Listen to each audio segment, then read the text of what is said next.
Ito na naman po ang inyong Agilang Gala.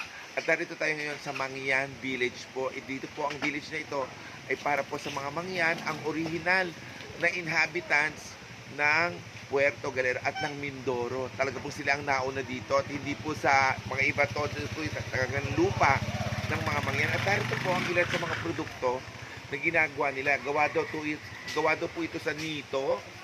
Ang nito daw po ay parang damo na parang baging na magiging magas. At pagka hinabi-habi po yun, nagiging ganito na po yung mga sample ng mga products ng mga Mangyan, nating mga kababayan, ganyan.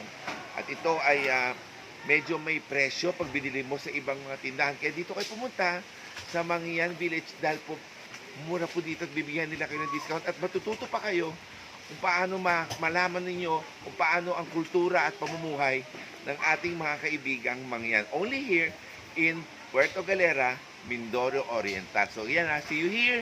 Lahat po kayo dyan. Bye-bye. Abangan nyo ang next na adventures ng Agilang Gala.